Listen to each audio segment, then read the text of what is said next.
बिस्मिल्लाहिर्रहमानिर्रहीम। अस्सलाम वालेकुम नाज़रीन, लाइव डॉक्टर शाहिद मसूद के साथ मैं हूं नाइला अली। नाज़रीन, DGISTR major general Babar Iftikhar साहब की जानिब से आज कहा गया है कि फ़ौज को वफाकी हुकूमत के अहकामात के मुताबिक मुल्क भर के 16 शहरों में तैनात की गई। दूसरी जानिब सुप्रीम कोर्ट पाकिस्तान ने जस्टिस फायज़ ईसा साहब की नजरसानी दरख्वास्त मंजूर करते हुए FPR की कार्रवाई को कलअदम करार दे दिया है। इस समेत दिन भर के जो अहम डेवलपमेंट्स रहे हैं उन पर बात करेंगे। हमारे साथ स्टूडियो में मौजूद हैं डॉक्टर शाहिद मसूद। अस्सलाम वालेकुम डॉक्टर साहब। वालेकुम जी, आपको भी नजर। डॉक्टर साहब, मुल्क की सियासत पर आने से पहले सुप्रीम कोर्ट ऑफ पाकिस्तान ने जो जस्टिस फायज़ ईसा साहब की नजरसानी दरख्वास्त पर जो आज दरख्वास्त को मंजूर किया है और FPR की कार्रवाई को कलअदम करा दिया, आप इस फैसले को कैसे देखते हैं? बहुत अहम फैसला है। हमारी मुल्क की जो अदालती तारीख है, सियासी तारीख है, और इस फैसले से आज ये बात बिल्कुल दोबारा एक बार फिर आया होती है कि हमारी अदालतें आज़ाद फैसले कर रही हैं जी। और हमारी अदालतें दबाव के बगैर, किसी भी किस्म के दबाव के बगैर या पब्लिक ओपिनियन जो भी हो उससे हट के वो आइन और कानून के तहत फैसले कर रही हैं। और मैं पहले भी बात कह चुका हूँ कि तमाम अदारे जो हैं वो मुल्क के तमाम अदारे, रियासती अदारे, वो अदालत के ताबे हैं। तो ये एक ऐसा फैसला आया है जो जाहिर है कि इस पे इख्तलाफ भी है लोगों का, इस पे इत्तेफाक भी है, तो लेकिन अदालत का एक फैसला आ गया, दैट्स इट। और लोगों का एतमाद अदालत पे बहाल हुआ। ठीक। और अब इसके जो असरात क्या हो सकते हैं मुल्क की सियासत पे, और क्या इसमें पेचीदगियां आने वाले दिनों में। देखें, भारत में आज 5,52,991 नए केसेस आ गए। कल 5,92,000, यानी कल का भी रिकॉर्ड टूट गया है हर गुजरता दिन, और 2,812 बात हो गई। 5 रोज से अपना ही रिकॉर्ड टूट रहा है बदकिस्मती के साथ भारत में। लेकिन पाकिस्तान, ये भारत के ऊपर भी बात करते हैं थोड़ी देर में, और बड़े इवेंट्स हो रहे हैं, लेकिन उससे पहले जरा ये पाकिस्तान की सियासत पे और मौजूदा सूरत हाल पे ये फैसला आना, क्या इसकी अहमियत है। जस्टिस शाइक उस्मानी साहब से हम उनकी राय लेते हैं। जी जस्टिस साहब, अस्सलाम वालेकुम। वालेकुम डॉक्टर साहब। जस्टिस साहब, ये काजी फायज़ ईसा साहब का जो की जो नजरसानी अपील जो है वो मतलब उनकी मुस्तरद होगी, बाकी जितने थे बार काउंसिल्स और बाकी सब उनकी मंजूर होके, हालांकि एक ही थी सारी, लेकिन वो बहरहाल फायज़ ईसा साहब की ही समझा जाए कि उनकी जो प्ली थी वो उनके हक में फैसला आ गया। कैसे देख रहे हैं इसका क्या, इसको कैसे, क्या मतलब है इसका? यानी फायज़ ईसा साहब जो हैं कैसे, आप कैसे रीड कर रहे हैं? जिस तरह पहले तो आप जरा अपने रिमार्क्स देना इस पे। देखिए, ये पहली बात तो ये अपील नहीं थी, ये रिव्यू था। अच्छा। रिव्यू उस सूरत में होता है सुप्रीम कोर्ट की जजमेंट का, जबकि कोई चीज जिससे कहते हैं फ्लोटिंग ऑन सरफेस, कोई गलत लीगल चीज, लीगली गलत हो। तो जब ये फैसला हुआ था, तो जैसे ये फैसला हुआ था, मुझे याद है मैंने फौरन सोचा कि भाई ये कैसे कर सकती है सुप्रीम कोर्ट, कि एक तो वो क्वाश करती है रेफरेंस को उनके खिलाफ, और फिर उसके बाद वो मैटर जो है वो FBR पर रेफर कर देती है। अच्छा। और उनसे कहती है कि जो ये चीज जो आप फैसला करेंगे, जो इन्वेस्टिगेशन करेंगे, वो आप सुप्रीम जुडिशल काउंसिल से शेयर करेंगे। तो ये सरासर गलत था, कानूनी तौर पर ये गलत था। जब एक चीज क्वाश हो गई तो ये राइट्स नहीं होने चाहिए थे। तो जो इन्होंने रिव्यू जो फाइल की थी, ये बिल्कुल सही फाइल की थी, और वो अभी जो फैसला आया उससे उन्होंने वो सब चीजें सेट असाइड कर दी हैं। और क्योंकि ये जो हुआ था, ये इस वजह से हुआ था क्योंकि सुप्रीम कोर्ट ने ऑर्डर दिया था, इस वास्ते FBR इन्वेस्टिगेशन कर रही थी। तो जब वो ऑर्डर ही खत्म हो गया तो FBR की जितनी इन्वेस्टिगेशन है वो भी खत्म हो गई, और वो फिर जिस तरह उन्होंने सही कहा कि ये किसी फोरम के सामने नहीं ला जा सकती। अब ये सुप्रीम जुडिशियल काउंसिल के सामने भी नहीं जाएगा? नहीं, सुप्रीम जुडिशियल काउंसिल के पास तो ला ही नहीं सकते, और भी किसी फोरम के पास नहीं ला सकते। अच्छा, इसका तफसीली फैसला आना है अभी? नहीं, फैसला तो अभी शायद आएगा। अभी तो ऑर्डर सुना है कि वो वैसे मेरी कोई छठी हिस्स कह रही है। वैसे मुझे लगता है कि मकबूल बाकर साहब लिखेंगे इसका फैसला, उनको लिखना चाहिए, मुझे ऐसा लगता है। बहरहाल अब जो भी लिखे उसकी बात नहीं है, बात यह है कि जो मेजॉरिटी जजमेंट है वो सही जजमेंट होती है, और ये मामला जो है अब ये खत्म हो गया। इसके मतलब ये नहीं हुआ कि एफबीआर जो है ये इन्वेस्टिगेशन नहीं कर सकती, वो यकीनन कर सकती है। अच्छा। और अलग तरीके से कर सकती है, लेकिन सुप्रीम कोर्ट के ऑर्डर के बिना पे नहीं कर सकती। मुझे जैसे साहब एक बात ये बताएं कि ये जब ये जून 2020 के अंदर ये रेफरेंस खारिज हुआ था, तो उस वक्त ये मेलाफाइडे को उर्दू में क्या बदयांती क्या क्या कहा जाएगा? बदयांती कहते हैं। बदयांती, अच्छा। और दो किस्म का होता है गालिबन, ये मेलाफाइडिन फैक्ट्स होता है कि जिसमें यानी कोई आदादो शुमार की गलती हो, या मेलाफाइडे इन लॉ होता है गालिबन। मुझे आप जरा तस्दीक कीजिएगा। नहीं, मेलाफाइड के मतलब इंटेंशंस होते हैं। अच्छा। यानी आपने कोई चीज फाइल की गलत इंटेंशन के बेसिस पर, उसको मेलाफाइड कहते हैं। अच्छा, तो ये मेलाफाइडिन फैक्ट था या मेलाफाइडिन लॉ है ये? नहीं, ये मेलाफाइड, ये जो क्या चीज मेलाफाइड थी, आप क्या कह रहे हैं? सॉरी, नहीं, यानी मेलाफाइड की भी आगे फिर दो ये मैं गलत शायद कह रहा हूँ। मेलाफाइड नहीं, वो जो रेफरेंस फाइल हुआ था जी वो उसको सुप्रीम कोर्ट ने मेलाफाइड यकीनन डिक्लेयर तो नहीं किया था। हाँ। लेकिन उन्होंने ये कहा था कि ये चूंकि सही नहीं है, इस बात से क्वाश कर दिया। अच्छा, क्वाश बंद कर दिया, खत्म कर दिया। अच्छा, मुझे ये बताइएगा कि ये जो है उसमें ये भी बात हुई थी कि माइंड अप्लाई नहीं किया गया इसको भेजते हुए। हाँ, ये उन्होंने कहा था यकीनन। देखिए, बात ये होती है कि जब कोई रेफरेंस, कोई चीज प्रेसिडेंट के पास जाती है प्राइम मिनिस्टर की तरफ से, तो उसके मतलब ये नहीं होता कि प्रेसिडेंट जो है वो फौरन उस पर साइन कर दे। प्रेसिडेंट को अपना माइंड इस्तेमाल करना चाहिए और सोचना चाहिए कि जो उनके पास एडवाइजर्स भी होते हैं कि जो उनके पास भेजा जा रहा है वो कहाँ तक सही है। उसको सुप्रीम कोर्ट ने ये कहा कि उन्होंने अपना माइंड अप्लाई नहीं किया।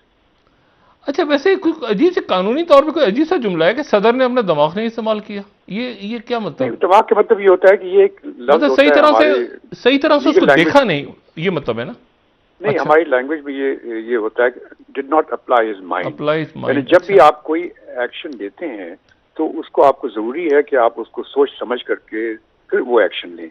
अच्छा। तो सुप्रीम कोर्ट इस नतीजे में पहुंची थी कि हमारे प्रेसिडेंट साहब ने जो है वो अपना माइंड अप्लाई नहीं किया इस पे, और वो मैकेनिकली जो उनके पास भेजा गया उसको साइन कर दिया। अच्छा, एक तो हमारे इंतहाई मोहतरम शबर जैदी साहब थे उस जमाने में, और वो जाहिर है कि वो तो कहीं चले गए, बीमार हो गए, जबरदस्त हो गए, क्या बना पता नहीं उनका। वो एफबीआर को, अब एफबीआर का चेयरमैन कौन है हमें नहीं पता। लेकिन एसेट रिकवरी यूनिट के हवाले से, प्रेसिडेंट के हवाले से आपको याद होगा, अब यानी आप क्या देखते हैं इसका कहां जाएगा रुख अब इसका, यानी इसकी इंप्लीमेंटेशन कैसे होगी फैसले की अब?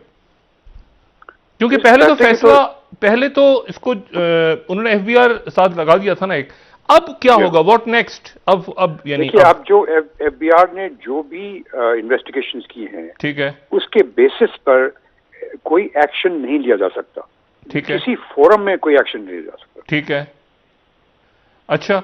और वो एसेट रिकवरी यूनिट के बारे में जो बात हुई थी रेफरेंस, पिछले रेफरेंस के फैसले में, कोई भी नथिंग कैन बी डन। जो भी एफबीआर ने नहीं, asset recovery unit Shahzad Akbar साहब वाला। अच्छा, नहीं, उसकी तो बात नहीं है यहाँ पे, तो फायज ईसा वाली बात कर रहे हैं ना। नहीं, उनके बारे में भी वो था ना कि वो उन्होंने गलत तहकीकात, वो सारा वो मतलब वो भी सारी तहकीकात रुक गई, खत्म हो गया वो भी। नहीं, जो भी एफबीआर ने इन्वेस्टिगेशंस की हैं उसके बेसिस पर जो उन्होंने सुप्रीम जुडिशल काउंसिल को जो इंडिकेशन दी है, बताया है, उस पर कोई एक्शन नहीं लिया जा सकता। प्रेसिडेंट ऑफ पाकिस्तान और हुकूमत पे इसका क्या असर होगा? हुकूमत और प्रेसिडेंट पे आप देखिए, अब ये तो बड़ा मुश्किल है कहना, चूंकि इसके पीछे क्या मुहर्रिकात थे ये हमें मालूम नहीं। लेकिन बहरसूरत अभी फिलहाल तो ये बात पक्की हो गई कि फायज ईसा साहब जो हैं वो अपनी जगह पर मजबूत हो गए और जुडिशरी मजबूत हो गई। चूंकि आप, जिस तरह आपने शुरू में कहा था, मैंने आपकी बात सुनी थी, ये बहुत जरूरी है कि हमारी जुडिशरी मजबूत हो, और जुडिशरी उसी सूरत मजबूत होती है जब उसको बिला वजह तंग ना किया जाए। क्या ये अगर एक्सट्रीम फैसला लिखा जाता है कोई, यानी एक्सट्रीम से मुराद ये कि एक सख्त फैसला आता है इस तरह का, उसका नतीजा कोई पड़ सकता है हुकूमत के ऊपर, या हुकूमत के लिए कोई इशू नहीं है ये? हुकूमत के पर क्या नतीजा यही होगा कि जो भी मुहर्रिकात थे कि फायज ईसा साहब को किस तरीके से डिस्टर्ब किया जाए अपनी पोजीशन में, या उनको चीफ जस्टिस बनाने से रोका जाए, उसमें रुकावट पैदा हो गई। अच्छा, और हुकूमत क्यों चाह रही थी फायज ईसा साहब को बनाना, ये फिर हुकूमत से पूछा जा सकता है, या हुकूमत की पोजीशन कुछ इसमें अजीब सी हो जाएगी, हाँ, ये तो यकीन, अब ये इसके पीछे जो मुहर्रकात हैं वो तो आप जानते हैं बेहतर कि क्या हुआ था। जो पहले वो फैजाबाद में इंसिडेंट हुआ था, उसके बाद क्या हुआ था, उन सब चीज़ों के बाद एक जनरल ये पता चलता था कि कोशिश की जा रही है इस तरीके से फैज ईसा साहब को चीफ जस्टिस न बनाया जाए। तो उसके लिए ये सारी चीज़ें हो रही थी। वो चीज़ अब रुक गई है फिलहाल। अब जो है नॉर्मल प्रोसेस से जब उनकी मौका आएगा, उनकी बारी आएगी तो वो बन जाएंगे चीफ जस्टिस। जैसा बहुत शुक्रिया, थैंक यू वेरी मच जी। अच्छा, अब ये देखते हैं क्योंकि इसकी डिटेल जजमेंट आनी है और उसमें वो देखना है ये है कि वो किस हद तक उसके अंदर क्या बात कही जाती है। ठीक है। और डॉक्टर साहब, क्या हुकूमत के हवाले से या हुकूमत के इस जो केस दायर किया, इस पर अदालत की जानिब से किसी देखिए, ये मिनिस्ट्री ऑफ लॉ की तरफ से गया, प्रेसिडेंट ऑफ पाकिस्तान की तरफ से गया। जाहिर है कि हुकूमत, अटॉर्नी जनरल बड़ी तल्ख इसकी समाअत हुई है। इसमें कई मौके पे तो आप देखें ना, वो उन्होंने कहा था बराह रास्त नशर किया जाए, एक वो एप्लीकेशन आ गई थी। फिर उसके बाद एक ख़त लिखा प्रेसिडेंट को उनकी अहलिया ने। फिर उसके बाद उन्होंने कहा मुझे हरासा किया जा रहा है, मुझे तंग किया जा रहा है। फिर उसमें ये हुआ कि एक कंपेन हमने देखा शुरू हुई है फाइज ईसा साहब के खिलाफ। फिर वो मतलब बहुत कुछ होता है। फिर जजेस उस कंपेन से हटके जज साहिबान का आपस में हमने देखा कि बड़ी तलखी बड़ी है, बहुत ऐसे। तो इसके असरात तो होंगे और असरात मेरा ख्याल है कि बहुत ज़्यादा दूर नहीं, इसके असरात हमें जल्द ही नजर आएंगे, जल्द नजर आएंगे इसके असरात। और इसमें देखें, आपने जो शुरू में बात की थी वज़ीर आज़म साहब ने आज वहाँ पे जनूबी पंजाब सेक्रेटेरिएट का इफ्तिताह किया। उन्होंने शदीद तनकीद भी की शहबाज शरीफ साहब पे और सब पे, और उन्होंने कहा कि मुझसे जो है वो थोड़ी सी कम तनकीद होती है बुज़दार साहब पे, लेकिन बुज़दार साहब का उन्होंने काफ़ी मतलब मैंने प्राइम मिनिस्टर साहब को अपने किसी भी मिनिस्टर की या किसी और की इतनी तारीफ़ करते नहीं सुना जितना आज उन्होंने बुज़दार साहब की तारीफ़ की। ठीक है, बहरहाल उनके वज़ीर आला हैं वो, लेकिन बात ये है सारी कि जो अहम तरीन बात थी हमारे मुल्क में, मुझे आज मुझे पता नहीं क्यों ये इस बात का एहसास हुआ कि एक बार फिर एहसास हुआ कि जैसे जब DGISPR ने प्रेस कॉन्फ्रेंस की आज कोविड के हवाले से, तो मुझे ये ऐसा लगा कि शायद ये जो प्रेस कॉन्फ्रेंस है ये प्राइम मिनिस्टर की उन्होंने बिल्कुल जो है वो, ये इश्यूज होते हैं जिसकी वजह से हम कहते हैं ना कि हमारे यहाँ जमहूरियत क्यों मजबूत नहीं होती, हमारे यहाँ क्यों, मतलब ये बहुत दिन से मेरा ख्याल है कोई एक महीने से मैं कह रहा हूँ कि जी प्रायोरिटी का इशू जो है वो कोविड है। कोविड को सिर्फ डिस्कस करें, कोविड को डिस्कस करें, इशू इस क्राइसिस है, इशू सिक्योरिटी है, इशू मईशत। अब हुआ ये कि वो चूंकि सियासत, प्रेस कॉन्फ्रेंस, ये वो, उधर से इल्ज़ाम लग रहे, उधर से इल्ज़ाम, दर इल्ज़ाम, वो करते करते आज जनाब एक प्रेस कॉन्फ्रेंस हुई, वो कहते हैं ना बिल्कुल मुख्तसर सी टू द पॉइंट, और उस पर DGISPR ने आकर अभी ये ऐसे होगा, ये फौज करेगी और ये इस तरह से हम जो है वो इन जगहों पे, और उनके फैक्ट्स एंड फिगर्स उन्होंने बताए सारे कि यहाँ पर ऑक्सीजन की सप्लाई कैसे होगी, फौज यकीन दिलाती है कौम को। यानी लोगों का जो है ना, मतलब लोग अब यानी देखें ना अब ये क्या मसला है, अब ये एक इशू है, मतलब हम चाहते हैं कि फौज ना आए और नहीं आना चाहिए, फौज को माशाल्लाह नहीं लगना चाहिए, माशाल्लाह मुल्क को बहुत पीछे ले गया जब भी लगा।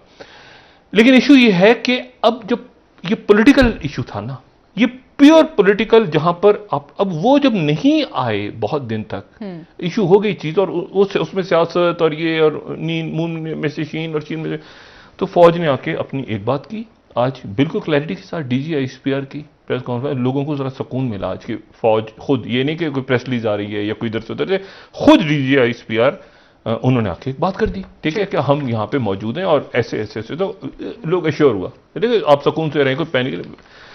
और उसके साथ ही जो है वो उन्होंने मतलब पाकिस्तान के अंदर जाहिर है कि हर जगह से हर यहाँ पर देखें ना, बल्दियाती इंतखाबात भी नहीं हुए, MPAs MNAs बहुत से अपने हलकों में जाते हैं, बहुत से नहीं जाते, बहुत से मतलब बहुत सारे इश्यूज हैं, लेकिन बहरहाल एक ढारस कौम को जरूर मिली। अब इसमें डॉक्टर्स, इसमें सिक्योरिटी फोर्सेस का तो बस काम ये होगा ना कि वो सिक्योर करेंगे, इसको इम्प्लीमेंटेशन कैसे होती है, ठीक है ना, मतलब कोई लॉ एंड ऑर्डर का इशू ना हो, कोई क्राइसिस ना हो, इसमें ऑक्सीजन की सप्लाई जो है वो जारी रहे, इसमें जो है वो बाकी एक्सटर्नल थ्रेट्स भी बहुत हैं, इंटरनल थ्रेट्स उससे हटके भी बहुत है ना, तो मतलब उनके आने से अब एक कौम को सुकून, अब है लोगों का काम कि अब कौम जो है वो किस तरह से आगे जिम्मेदारी का मुजाहिरा कर। देखिए 5,92,981 नए केसेस, और मैं आपको सिर्फ भारत में मैं आपको सिर्फ एक बात ये बताऊं, देखिए बात सारी ये है कि और इसी दौरान हजारों की तादाद में, या हजारों नहीं लाखों की तादाद में किसान बैठे हुए हैं, किसान नहीं उठे अभी तक। यानी आप ये देखें कि हिंदुस्तान टाइम्स रिपोर्ट कर रहा है कि several Delhi borders continue to remain closed, लाखों की तादाद में, क्योंकि उन्होंने वो कहते हैं कि हम अभी तो शायद मर जाएं या बच जाएं, अभी हमें नहीं पता, लेकिन हमारी नस्लें मर जाएंगी अगर आपने कानून वापस नहीं लिया। और वो नवंबर से बैठे हुए हैं, क्योंकि मोदी साहब ने वो कहते हैं ना हमेशा देर कर देता हूं मैं, उन्होंने वक्त पे फैसला नहीं किया। किसान बैठे हैं, दिल्ली में लोग मर रहे हैं, और जो है वो कर्नाटका में जो उनकी जहां पर आप समझें कि उनका फाइनेंशियल हब है बेंगलोर, ठीक है, वहां पर उन्होंने 2 हफ्ते का शटडाउन कर दिया है, और उसमें 14 दिन का शटडाउन कर दिया है, ये मंगल की रात 9 बजे से। और इसी दौरान जो है, अब देखिए वहां मैं आपको ये बताऊं कि थोड़ा सा वक्त है तो मैं इसमें एक थोड़ी सी बात कर लूं। बात सारी ये है कि हमें एक बात समझनी चाहिए, वो ये है कि लोग, एक तो सोशल डिस्टेंसिंग, एक तो वही बात कि नए वेरिएंट्स आ गए हैं और नई वेरिएंट्स के ऊपर अभी रिसर्च, लेकिन सोशल डिस्टेंसिंग प्रूवन है, मास्क ये प्रूवन है। अगर मास्क, बहुत से लोग कहते हैं मास्क लगाने से कुछ नहीं हो, अगर मास्क ना लगाया होता लोगों ने, अगर मास्क से अपनी केयर ना कर रहे होते, और ये जो है वो वैक्सीनेशन के बाद फायदा ना हो रहा होता, तो दुनिया में जितने डॉक्टर और नर्सेज, पूरी दुनिया में डॉक्टर्स, नर्सेज और पैरामेडिक्स हैं, वो सारे मर गए होते, ठीक है ना। मसला ये है कि वो पिछले साल से इस साल तक, वैक्सीन आने तक, वो उन्होंने किसी तरह काम किया है ना, बहुत बड़ी तादाद में जहां बक हुए हैं, शहीद हुए हैं, लेकिन है तो अस्पताल तो चलते रहे हैं ना। ऐसा तो नहीं हुआ ना कि आप कहेंगे पूरे लंदन के या यूरोप के, अमेरिका के अस्पतालों में या पाकिस्तान या इंडिया के अस्पतालों के सारे डॉक्टर मर गए। वो कैसे बचे? इसीलिए बचे हुए हैं कि उन्होंने अपनी एहतियात, और जहां पर कहीं लीक हुआ या बीमार थे या जो भी फ्रंट लाइन पे गए, अल्लाह ताला उनके दर्जात बुलंद करे। पाकिस्तान में बड़ी तादाद में शहादतें हुई हैं हमारे फ्रंट लाइन वर्कर्स की, लेकिन बात यह है कि कोई वजह है तो बची है ना। तो वो इसीलिए बचे हैं कि कोई जब ऑपरेशन करते हैं, नॉर्मल जब वो सर्जरीज कर रहे होते हैं, कुछ प्रोटोकॉल्स को फॉलो करते हैं, उसके नतीजे में वो रहते हैं सेहतमंद। तो बात यह है कि यहां पे 2-3 बातें, अगर मुझे 4-5 मिनट मिल जाएं तो मैं जरा इस पर बात करूं। देखिए बात ये सारी, लोग यहाँ कंफ्यूज हो रहे हैं वैक्सीन के लिए। वैक्सीन और आ रही है हमारे पास, पाकिस्तान में और आ रही है वैक्सीन। और मैं आपको सिर्फ एक बात बताऊं कि वैक्सीन का ये बुनियादी तौर पे 3-4 किस्मों में हम डिवाइड कर सकते हैं वैक्सीन को। बहुत से लोग पूछ रहे हैं कि यार ये चाइना की वैक्सीन है, तो ये इधर की वैक्सीन है, तो उधर की वैक्सीन, हम क्या करें? ये मैं आपको सिर्फ एक इसकी ब्रीफ सी बात बताऊं। 2-3 किस्म की वैक्सीन है।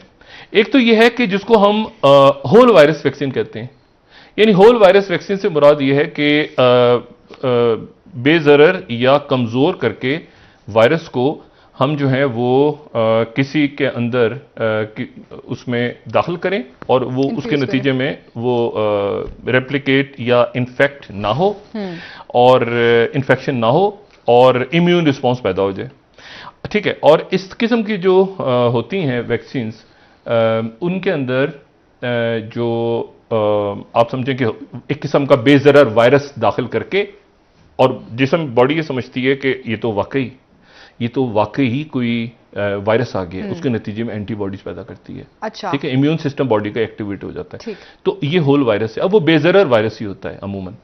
तो इसमें आप ये ध्यान में रखें कि इसकी जो इस टाइप की जो वैक्सीन हैं, उसमें भारत बायोटेक, साइनोफॉर्म और साइनोवैक, ठीक है। साइनोफॉर्म भी यही है। साइनोफॉर्म भी यही है, साइनोफॉर्म भी है। अच्छा, और दूसरी बात जो इंपॉर्टेंट है, ये तो हो गई ये वाली। दूसरी बात जो है वो ये है कि जेनेटिक टाइप की वैक्सीन। अच्छा, जेनेटिक टाइप की वैक्सीन का मतलब ये है कि वो आरएनए या डीएनए के ऊपर अटैक करती हैं, ठीक है, जेनेटिक मटेरियल को, न्यूक्लिक एसिड्स को, और उनकी इंजीनियरिंग करके थोड़ा सा उनमें चालाकी करके उनके स्पाइक प्रोटीन को थोड़ा सा बदल के अंदर भेजती हैं। यानी वायरस नहीं होता, ठीक है, वायरस नहीं है वो, सेल के वो जो है ना वो जेनेटिक इन लेबोरेटरी के अंदर से उन्होंने उसके आरएनए को जेनेटिकली चेंज किया और अंदर घुसा दिया, और कौन सा? अमूमन स्पाइक प्रोटीन, और अंदर घुसा दिया वैक्सीन की सूरत में। और बॉडी जो है एंटीजन हुई और सेल में गया, और सेल के अंदर फिर उसके बाद जो टी किलर सेल्स हैं और जो बाकी सारा सिलसिला वो स्टार्ट हुआ और वो सारा चल पड़ा। अच्छा, अब इसमें जो ये इस किस्म की जो वैक्सीन हैं, जो जेनेटिक, जो कि ये वाली वैक्सीन जो मैंने आपको कहा मैसेंजर आरएनए वाली, ये फाइजर, बायोनटेक और मॉडर्ना, ठीक है, वही 2 डोजेस, वो जो पहले थी उनकी भी 2 डोजेस, यानी साइनोफॉर्म की और साइनोवैक जो पाकिस्तान में आ रही है, या भारत में जो भारत बायोटेक उनकी बन रही है, 2 डोजेस इंट्रामस्कुलर से मुराद ये कि गोश्त के अंदर से, ठीक है ना, इंट्रावेनस नहीं, ठीक, या तो इंट्रावेनस होता है, इंट्रामस्कुलर होता है, सबकुटेनियस होता है जो कि इंसुलिन वगैरह जैसे लगती है, लेकिन ये मसल में। अच्छा, तो 2 डोजेज होंगे, मैसेंजर आ रहे हैं। मैं जो बात कहने वाला हूं वो बड़ी इंपॉर्टेंट है, मैं जो बात कहने वाला हूं बहुत इंपॉर्टेंट है। वो ये है कि ये जो वायरल वेक्टर्स हैं, वायरल वेक्टर वैक्सीनेशन ये होती है कि कोई वायरस नहीं बल्कि वायरस, कोई और वायरस, यानी आप समझें कि मिसाल के तौर पे एडिनो वायरस, एडिनो वायरस एक आम वायरस है जो कॉमन कोल्ड का वायरस होता है, उसको किसी तरह से, लंबा प्रोसेस है मैं बात नहीं करूं, उसको किसी तरह से वायरल वेक्टर, यानी वो वेक्टर जो है वो एक्चुअली उसको जिस्म समझे कि ये तो वायरस है और जिस्म उसके खिलाफ जो है रिएक्शन करना शुरू कर दे, तो ये वायरल वेक्टर जो है वो वैक्सीन हैं। अच्छा, और यहां पर जो है वायरल वेक्टर जो है वो एक मखसूस उसमें वेक्टर यूज हो जाता है, और जैसे मैंने कहा एडिनो वायरस यूज हो जाता है। अब इसमें जो है, और इसके अंदर जो सबसे इंपॉर्टेंट बात है वो ये है कि या तो आप वो करें एडिनो, और या ये है कि आप स्पाइक प्रोटीन को ही एक वेक्टर बना लें, स्पाइक प्रोटीन को वेक्टर बना लें, ठीक है। तो यहां एडिनो की जगह आप स्पाइक प्रोटीन को वेक्टर बना लें अगर, ठीक है, और उसको फिर वैक्सीन की फॉर्म में दाखिल करें, तो फिर वो बनती है ऑक्सफोर्ड एस्ट्राजेनेका। अच्छा, ये अच्छा, ठीक है, ये एस्ट्राजेनेका हो गई।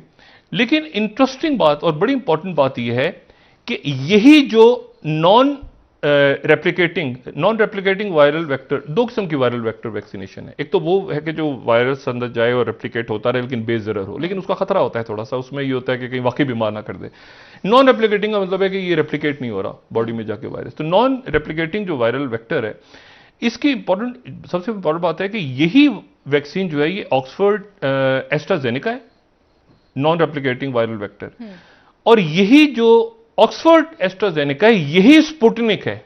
अच्छा, ठीक, यही स्पुतनिक भी यही तरीकाकार है कि नॉन बिल्कुल कंपनी अलग है, तरीका बिल्कुल सेम है कि non replicating viral vector, non replicate यानी मैसेंजर वाली नहीं, मैसेंजर वाली तो वो थी ना मॉडर्ना और एस्ट्राजेनेका, ये जो बात हो रही है। और जो होल वायरस था बेजरर फॉर्म में वो था साइनोफॉर्म, साइनोवैक और भारत बायोटेक। लेकिन ये जो नॉन रेप्लिकेटिंग वायरल वेक्टर, वो जो ऑक्सफोर्ड एस्ट्राजेनेका है, यही तरीका इस्तेमाल हो रहा है स्पुतनिक। सही। अब देखिए ना, हाई लेवल 91%, 100 तो खैर कभी भी नहीं हो सकता, 80%, 90%, 75%, 82% जो भी आ रहे हैं मुख्तलिफ पेपर्स में।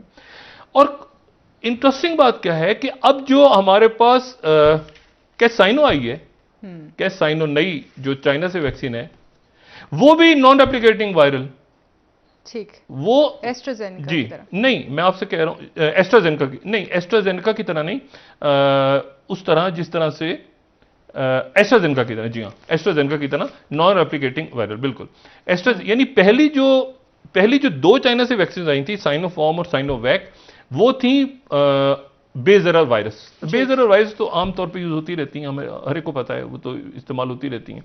लेकिन इंटरेस्टिंग बात यह है कि ये जो आई है, ये जो 2 वैक्सीन इस वक्त ऐड हो गई हैं पाकिस्तान में, यानी पाकिस्तान में आप समझ लेना कि 4 किस्म की वैक्सीन गालिबन हैं इस वक्त, साइनोफॉर्म, साइनोवैक, स्पुतनिक और कैसाइनो। तो ये जो है ये फिर नॉन रेप्लिकेटिंग वायरल वेक्टर है।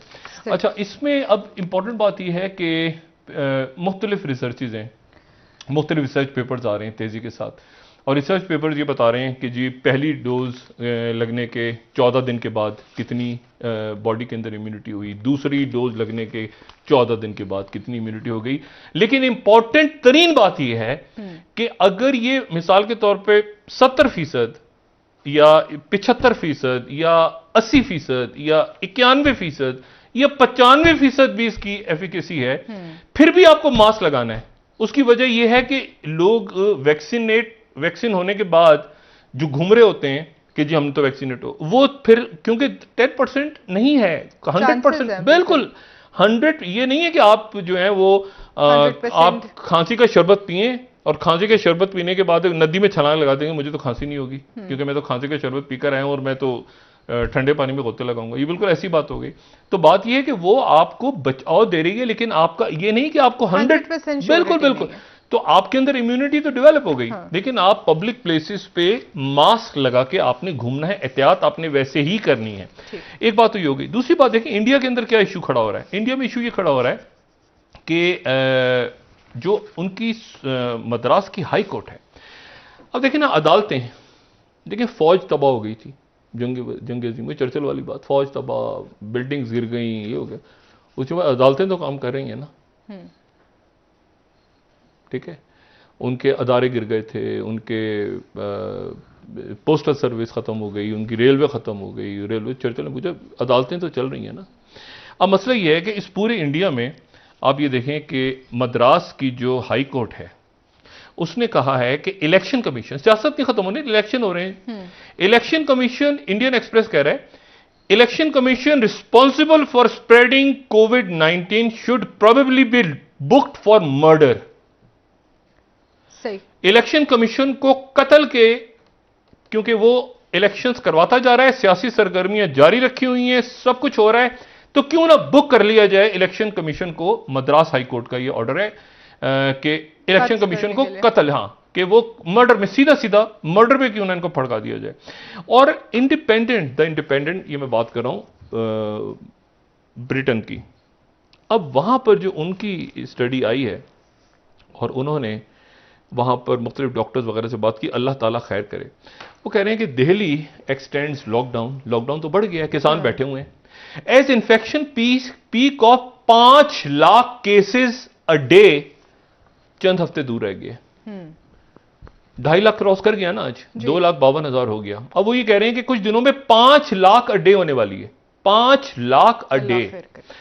अल्लाह ताला खैर करे, अपना करम करे। और इसी दरमियान वॉल स्ट्रीट जर्नल ये कह रहा है कि India accuse of censorship for blocking social media criticism amid Covid surge, क्योंकि इंडिया में ये कहा गया कि सोशल मीडिया पे शेयर ना की जाए तस्वीर, लेकिन सोशल मीडिया ही तो काम कर रहा है, सोशल मीडिया ही तो जगा रहा है, मदद कर रहा है एक दूसरे की, लोग बता रहे हैं तो दुनिया देख रही है ना भाई। आप ये जितनी भी बाहर से हेल्प आ रही है सारी, वो इसीलिए आ रही है कि बाहर जो है वो बाहर की दुनिया उसको पता चल रहा है कि इंडिया में क्या हो रहा है। मजीद खबरों पर जाने से पहले ब्रेक ले लेते हैं, वापस आके आपसे मजीद बात करेंगे। नाज़रीन, जहांगीर तरीन साहब के हवाले से आप जी बिल्कुल तो आपसे बात करेंगे पाकिस्तानी सियासत पर। नाज़रीन, एक ब्रेक हमारे साथ, और अफगानिस्तान में।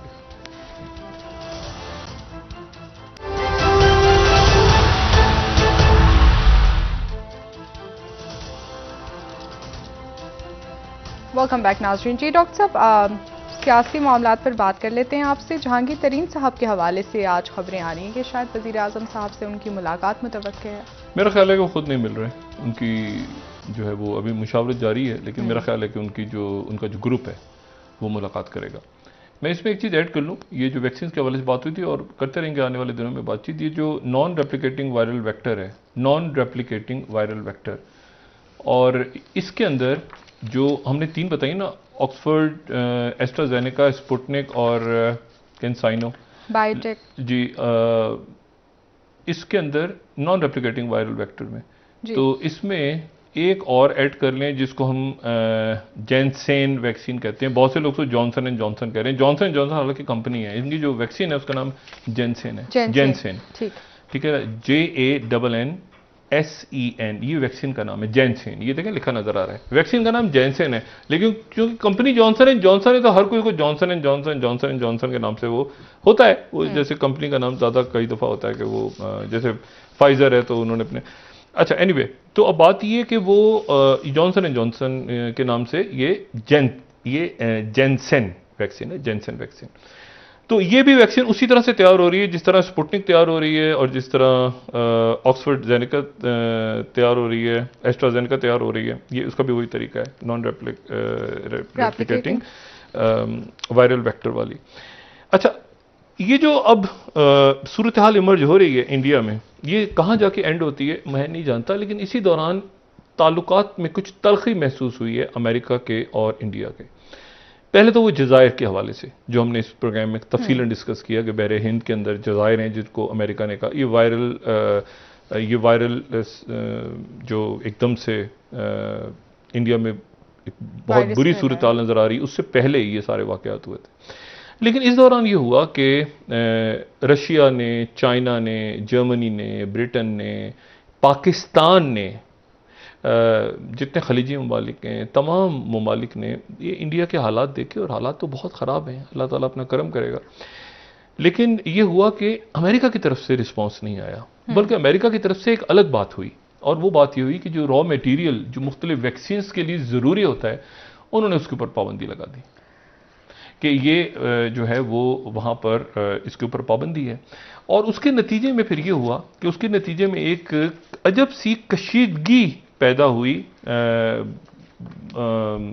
जैसे इंडिया टुडे ये खबर दे रहा है कि why US belated offer of Covid aid to India has raised eyebrows, इसलिए क्योंकि इंडिया में शिद्दत से बात हुई कि भाई इस वक्त अमेरिका किधर है, ठीक है ना, अमेरिका जो सबसे बड़ा इत्तेहादी वो इस वक्त कहाँ, चीन के साथ लड़ाई हुई तो अमेरिका गायब हो गया, तो कोविड फैला तो अमेरिका गायब हो गया, तो अफगानिस्तान का इशू तो इंडिया उसमें से गायब कर दिया, मतलब अमेरिका कहाँ है भाई इस वक्त। तो अचानक उसके बाद बहुत देर हुई।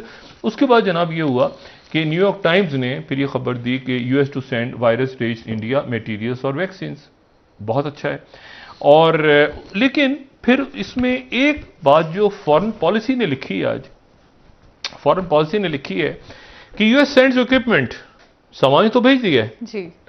अच्छा, the Biden administration under pressure to help, देखिए ना ये खबर क्या दे रहा है New York Times, under pressure to help raging out of control. अच्छा, तो ये तो नहीं लगा दी, लेकिन फॉरेन पॉलिसी ने फिर उसके बाद जो पूरा मजमून लिखा है वो ये है कि US sends equipment but not vaccines doses to India. America ने ज्यादा डोजेज, जितनी अमेरिका की पॉपुलेशन है उससे ज्यादा डोजेज स्टोर की हुई हैं। तो सवाल ये है कि वैक्सीन नहीं भेजी, सामान भेजी। चाइना ने ऑफर किए वैक्सीन। अब देखिए ना, रशिया ने कहा कि स्पुतनिक और फॉरेन वो डॉक्टर रेड्डीज लैब जो है उसने लाइसेंसिंग भी ली, फॉरेन उन्होंने स्टार्ट भी, स्पुतनिक शुरू हो जाएगी, ये सारा। अमेरिका के पास एक्स्ट्रा डोजेस थी, अमेरिका ने डोजेस क्यों नहीं भेजी? वो इस वक्त डोजेस अपनी भेज सकते थे। तो ये एक सवाल ऐसा है कि फॉरेन पॉलिसी ने इसको उठा लिया और आज एक पूरा उनका मजमून इस पर छपा हुआ है जो बड़ी एक अजीब सी। और इस पर ग्लोबल टाइम्स, फिर चाइना इस पर बोला, फिर चाइना बोला। चाइना बोलता कैसे, ग्लोबल टाइम्स को हम देखते हैं या उनके मीडिया को ही देखते हैं बाकी। तो ग्लोबल टाइम्स कहता है should India thank US belated aid, क्या भारत को शुक्रिया अदा करना चाहिए इस मदद का जो कुछ भी नहीं है, उसके अलाइज यूके, फ्रांस, जर्मनी उन्होंने भी कर दिया सब। ये अमेरिका की तरफ से जो आ रही है ये तो एक जीरा है, बिल्कुल जीरे के, ये इसका क्या शुक्रिया अदा करना चाहिए। तो इस मरहले पे उन्होंने एक आप कहें कि मुझे नहीं पता कि इसको क्या लफ्ज़ इस्तेमाल करने चाहिए, लेकिन बहरहाल उन्होंने एक ताना सा तो दिया है अमेरिकन को कि भाई क्या इस वक्त आपका जो इत्तेहादी है जो क्वाड में चाइना से लड़ रहा है शामिल होके, तो जापान हो गए, बाकी मुल्क हो गए, तो क्या आप उसको थैंक यू कहना चाहिए इंडिया को। अब बात यह है कि अब ये एक इशू बड़ा खड़ा हो रहा है कि इंडिया में लोग पहले तो देख रहे हैं उनकी सरकार गायब हो गई है, जो कल मैंने बात की थी कि लीडरलेस पॉलिसी पैरालिसिस और लोगों का लैक ऑफ ट्रस्ट। मोदी तो कोई भी बात कर रहे, मोदी कहेगा ना ये देखो ना मैंने पकड़ा हुआ है ना चांद हाथ में, तो लोग कहेंगे दौड़ जाओ यहां से। मोदी इस वक्त किसी वहां कहते हैं ना दिल्ली या बंबई या बेंगलोर या किसी सड़क के ऊपर किसी अस्पताल में घुस के दिखा दे, लोगों ने मारना है, बीजेपी वाले भी शायद मारे पकड़ के। इशू ये है कि लीडर्स ऐसे ही मौके पे इमर्ज होते हैं। वर्ल्ड वॉर में ही लीडर्स इमर्ज हुए थे ना, जंगों में, बहरानों में, कहत नए लीडर। ये जब वबाएं फैली थी यहाँ पे, आप देखें कि पहली जंग अजीम और उससे पहले जंग आज़ादी के बाद जो वबाएं फैली, तो उसके नतीजे को विक्टोरियन प्लेग और विक्टोरियन फेमिन यहाँ पे हम कहते हैं बड़े सग़ीर के अंदर बहुत बड़े इलाके में कहत फैल गया था। 1800 75 या 76 में। अच्छा। तो उसके बाद आप देखेंगे कि 1857 की जो जंग आज़ादी थी, उसके बाद तो एक तहरीक चलना शुरू हो गई थी, मुख्तलिफ वो मजहबी साइड पे भी स्टार्ट हुई, मकतबा देवबंद बना, तहरीकें चलना शुरू हुई मुख्तलिफ सतहों पे। सर सैयद अहमद खान एक मुख्तलिफ नुक्ता नज़र के साथ सामने आए। लेकिन फिर उसके बाद ये जब कहत ख़त्म हुआ तो कहत के बाद फिर सियासी मूवमेंट शुरू हुई, कांग्रेस बनती है, फिर कुछ अर्से के बाद ऑल इंडिया मुस्लिम लीग बनती है, फिर उसके बाद मतलब यहाँ से फिर जदोजहद और अंदाज में शुरू होती है, ठीक है ना। जो है वो अहमद रज़ा शाह बरेलवी रहमतुल्लाह अलैह, वो वहाँ से जो है वो अपनी आवाज़ बुलंद करते हैं और ललकारते हैं साम्राज्य को। तो ये सारा का सारा जो लीडरशिप इमर्ज होती है फौरन, और वो फिर एक पूरी की पूरी सल्तनत बरतानिया की जो है हिल जाती है, यहाँ से लीडर्स इमर्ज होते हैं। तो बात यह है कि अब खिलाफत मूवमेंट भी उसके बाद उठती है। तो अब ये कि ये अब यहाँ से क्या इमर्ज होगी दुनिया की लीडरशिप, वो लीडरशिप इमर्ज होगी जो बातें करेगी कम और काम करेगी ज़्यादा, जो गवर्नेंस प्रोवाइड करेगी, जो लोगों को इंडिया में ऑक्सीजन फराम करेगी। यानी अब आप यकीन करेंगे, उनकी एक अजीब सी बात है कि इस तरह की आ रही हैं खबरें और इस तरह के वो लगा रहे हैं, उनकी लोग बात कर रहे हैं वहाँ का मीडिया के, अफसोस होता है बहुत ज़्यादा। इंडियन एक्सप्रेस, अफसोस क्या, एक अजीब सी बात है कि अभी मैंने ये देखा, इंडियन एक्सप्रेस की अभी उन्होंने ये स्टोरी दी कुछ देर पहले कि to free up beds for critical care, Kerala में ये फैसला किया गया। केरला वो रियासत है, बड़े ज़बरदस्त लोग केरला के जो पाकिस्तान से बाहर रहने वाले पाकिस्तानी हैं वो अच्छी तरह जानते हैं उनका, ज़रूर केरला के लोग पढ़े लिखे लोग, वेरी डिसेंट, हर आपको। अब जनाब केरला में क्या फैसला हुआ है कि जो मॉडरेट पेशेंट्स हैं, यानी जिनकी तबीयत थोड़ी सी बेहतर है, जो आईसीयू में नहीं है, मॉडरेट, अब मॉडरेट से नहीं मुझे मुराद की क्या क्राइटेरिया, उनको टेस्ट के बगैर घर भेज रहे हैं। यानी वो उनको 14 दिन या हफ्ता नहीं हुआ अस्पताल में, उनको सांस लेने में तकलीफ है, उनको वो डिस्चार्ज कर रहे हैं। यानी और ये इतनी बाहर से पैसे जो हैं वो आते हैं, केरला के लोग जो हैं वो इतना पैसा भेजते हैं, इतनी मेहनत करते हैं, वो पीछे देख रहे हैं तो उनके अस्पताल नहीं बने हुए। मुझे नहीं पता कि वहाँ के जो भी एडमिनिस्ट्रेशन है, जो पॉलिटिकलिस्ट है, लीडर्स उनके, उन्होंने क्या किया वहाँ पे पैसे का। लेकिन मैं इतना ज़रूर जानता हूँ कि केरला के लोगों ने बहुत, अगर सबसे ज़्यादा इंडिया में कहीं से पैसा तारकीन वतन भेजते हैं, सबसे ज़्यादा गालिबन इंडिया में केरला से भेजते हैं, जहाँ तक मुझे अंदाज़ा है। अच्छा, ये बात होगी। एक नई टेंशन आ गई दरमियान में, और वो टेंशन ये आई है, टेंशन क्या, एक बहुत बदमज़गी सी हुई कि हमारे जो पड़ोस में ईरान के वज़ीर ख़ारजा हैं, अब इसके ऊपर ईरान के मीडिया ने तो कोई बात की नहीं है अभी तक, लेकिन जो अल जज़ीरा है वो ये ख़बर दे रहा है कि जवाद ज़रीफ साहब जो वज़ीर ख़ारजा हैं, उनकी एक रिकॉर्डिंग आ गई है। अच्छा। और वो रिकॉर्डिंग, उनकी रिकॉर्डिंग लीक हुई है, और उनकी रिकॉर्डिंग जो है वो एक बड़े सहाफ़ी हैं, उनको उन्होंने 3 घंटे का इंटरव्यू दिया है, और वो इंटरव्यू जो है वो गालिबन आना था बाद में, यानी वो अगस्त के बाद, ये स्टोरी कह रही है कि अगस्त के बाद कहीं जाके ये इंटरव्यू छपना था, जब प्रेसिडेंट रूहानी शायद ऑफिस में ना होते। अच्छा। लेकिन इस 3 घंटे की रिकॉर्डिंग की जो है ये रिकॉर्डिंग आउट हो गई है। लेकिन इस रिकॉर्डिंग के अंदर वो जवाद ज़रीफ कह रहे हैं, और बहुत सारी बातें उन्होंने की हैं, लेकिन एक बात वो कह रहे हैं कि ईरान की जो ये अरब न्यूज़ ने इसको बहुत उठाया है। अच्छा, वो ये कह रहे हैं कि जो जन्नत सुलेमानी थे, कासिम सुलेमानी, असल में मैं नहीं, कासिम सुलेमानी तमाम खारिजा पॉलिसी को रन करते थे। अच्छा। मेरे पास तो कुछ था ही नहीं। और कासिम सुलेमानी जी, कासिम सुलेमानी जिनको लास्ट ईयर जनवरी में जिनका कत्ल हो गया था, तो उनको हिट किया था, और अमेरिकन्स ने बाकायदा, और बड़ी एक पॉपुलर पर्सनैलिटी ईरान के अंदर, और इस खत्ते में जहाँ जहाँ ईरान को मतलब एक हीरो के तौर पे कासिम सुलेमानी को उन इलाकों में देखा जाता है जहाँ पे ईरान का असर रसूख है, या ये है कि ईरान से हट के भी बहुत सी जगहों पे जो आम लोग हैं, मैंने बहुत सारे सुन्नी ऐसे मुझे मिले मशरिक़ वस्ता में मुख्तलिफ जगहों पे जो कासिम सुलेमानी से बहुत मुतासिर थे जी। अच्छा। तो लेकिन अब जवाद ज़रीफ ये कह रहे हैं कि जो फॉरेन पॉलिसी है, वो फॉरेन पॉलिसी तो कासिम सुलेमानी रन करते थे, और ये प्रॉक्सीज और इसका उसका सवाल मुझसे होता था, मुझे तो पता ही नहीं होता था, मैं तो एक डिप्लोमेट हूँ।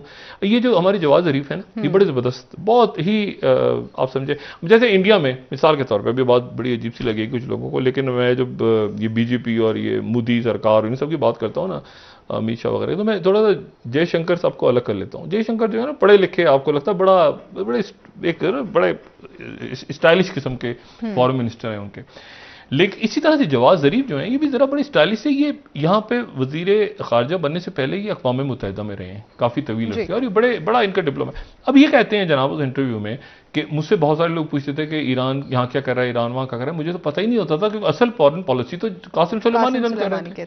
तो इसकी वजह से और इसके साथ ही अफगानिस्तान में अब मसला ये है कि जो मैंने कल बात की थी ना कि फौजों का इनखला शुरू हो गया।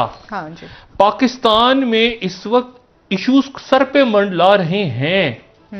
फॉरेन पॉलिसी अच्छी होगी तो मईशत अच्छी होगी, मईशत अच्छी होगी तो मुल्क इस बहरान से निकलेगा, जिसके बारे में इंडिया कह रहा है कि मतलब वहां के उनको कभी तक नहीं पता। ये ऐसे ग्राफ जा रहा है, जरा एक सेकंड में जैसे इंडिया के ग्राफ जरा देखें, ये ऐसे ग्राफ जा रहे हैं ऐसे, ठीक है ना, बिल्कुल ऐसे शूट कर रहा है ग्राफ। इंडिया का देख लें, पाकिस्तान का देख लें, ये ग्राफ ऐसे बिल्कुल सीधा जा रहा है। ये ऊपर कहां तक जाएगा, ये ऊपर कहां तक जाएगा? वो कहते हैं कि मई के आखिर तक, ये जून तक, ये अल्लाह खैर करे, पता करिए नहीं, 5 लाख रोज, हर रोज 5 लाख, 5 लाख, 5 लाख, 5 लाख।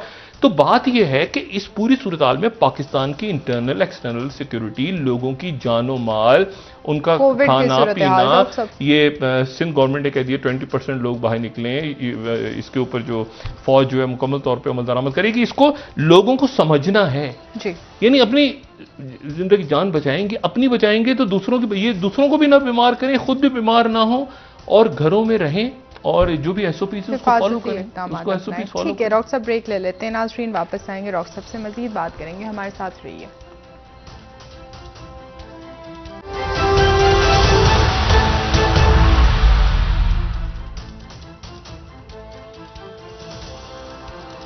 वेलकम बैक नाज़रीन। जी डॉक्टर वज़ीर आज़म साहब आज कह रहे हैं कि उस्मान बुज़दार साहब की 2.5 साल कारकर्दगी गुज़िश्ता अदवार से बहुत बेहतर है। अच्छा जी, ज़रा बात करते हैं उस्मान बुज़दार साहब पे, अगर वक्त मिला तो प्रोग्राम में तो बात करेंगे, लेकिन अफ़गानिस्तान से फ़ौजों के इनखला का तो ऐलान कर दिया जी, और हमने बात जनरल मैकेंजी के इंटरव्यू की भी की थी, और हमने बात जो है वो जनरल स्कॉट मिलर की जी।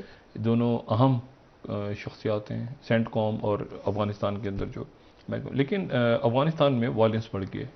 आज वहाँ पे 19 लोग मुख्तलिफ इलाकों में झड़पों में मारे गए हैं। लेकिन मेरे लिए जो तुलू न्यूज़ की खबर है वो एक ज़्यादा इंपॉर्टेंट खबर है, जो अफ़गानिस्तान का मीडिया, और वो खबर ये है कि ऑनलाइन वहाँ पे मुझे नहीं पता अफ़गानिस्तान में हो रहा है या ये कहाँ पे, लेकिन बहरहाल वहाँ पे ऑनलाइन कैंपेन जो है वही honours memory of Taliban founder Mullah Umar की अफ़गानिस्तान के पूरे अफ़गानिस्तान में जहाँ जहाँ पर भी बहुत ज़्यादा फेसबुक या जिन इलाकों में ट्विटर इस्तेमाल हो रहा है, तो वहाँ पे मुल्ला उमर को खराज तहसीन पेश किया जा रहा है। और मुल्ला उमर को, क्योंकि ज़ाहिर है कि मुल्ला उमर ने ही फैसला किया था कि उसामा बिन लादेन को हैंड ओवर नहीं करना, और उसके बाद ये वॉर ऑन टेरर शुरू हुई थी। तो इस मरहले पे मुल्ला उमर की वहाँ पे याद जो है वो मनाई जा रही है। पाकिस्तान से डेलीगेशन गया था, तो उसके बारे में अफगान मीडिया ये रिपोर्ट कर रहा है कि पाकिस्तान से जो डेलीगेशन गया था, जिसमें मोहम्मद सादिक साहब थे जो अफगानिस्तान के लिए नुमाइंदा खसूसी हैं, वो जो वक्त जाना था जिसमें असद कैसर साहब थे, उनकी आपको पता है कि उसको लैंडिंग की परमिशन वहाँ इशू खड़ा हो गया था। लेकिन दूसरा एक डेलीगेशन वहाँ पे जो कि कोशिश पूरी कर रहा है कि किसी तरह अफगानिस्तान के एक टर्की के अंदर एक समिट बुलाई जाए और उसमें तालिबान शामिल हों। पूरी दुनिया कोशिश कर रही है कि तालिबान का वक्त शामिल हो, और इंडिया भी आए उसमें, ईरान भी, क्योंकि देखें ना उसमें यहाँ पर अब इस तरह तो हालात खत्ते के बहुत ख़राब हो जाएंगे। और खुद अमेरिका भी, मैं नहीं जानता कि वो कितना ज़्यादा इन्होंने बहुत जगहों पे, साउथ चाइना सी, तो चाइना, बहुत सारे इश्यूज हैं, इकोनॉमी गिर रही है। लेकिन इंडिया की अगर इकोनॉमी ऊपर नीचे होती है तो उसका डायरेक्ट असर पड़ेगा अमेरिका के ऊपर। अगर अमेरिका का ख्याल है कि इंडिया की इकोनॉमी खराब होने का उन पर असर नहीं पड़ेगा, ये यूरोप पे नहीं पड़ेगा, पूरी दुनिया, हाँ नहीं, अमेरिका, इंडिया की बहुत बड़ी इकोनॉमी है भाई, बहुत बड़े लोग, बड़ी इकोनॉमी, बड़ी इंडस्ट्रीज है, उनके अंदर अगर ये वबा फैलती है और ये मामला खराब होते हैं मुल्क के, तो उसका असर पूरी दुनिया की इकोनॉमी पे पड़ेगा। बहुत बहुत शुक्रिया डॉक्टर साहब, बहुत शुक्रिया। नाज़रीन, प्रोग्राम का वक्त खत्म हुआ, कल इंशाल्लाह दोबारा आपसे मुलाकात होगी। मुझे नाला अली को इजाजत दीजिए, अल्लाह हाफ़िज़ जी डॉक्टर साहब। लेकिन वही बात कि सारी की सारी फिर सनतें तो फिर चाइना में रह जाएंगी ना, इंडिया तो कोई नहीं आ रहा है इस वक्त, तो वो तो फिर वो जो ट्रेड वॉर और वो सारा तो खुद अमेरिका, फिर अमेरिका क्या करेगा? अमेरिका को लेने के लिए फिर चाइना की तरफ जाना पड़ेगा ना, इंडिया से तो वो दूर रहेगा फिलहाल, और यूरोप भी। तो बहरहाल देखते हैं। अपने दोस्तों, रिश्तेदारों, गिरदोनवाह के लोगों का सब ख्याल रखिएगा। अल्लाह हाफ़िज़।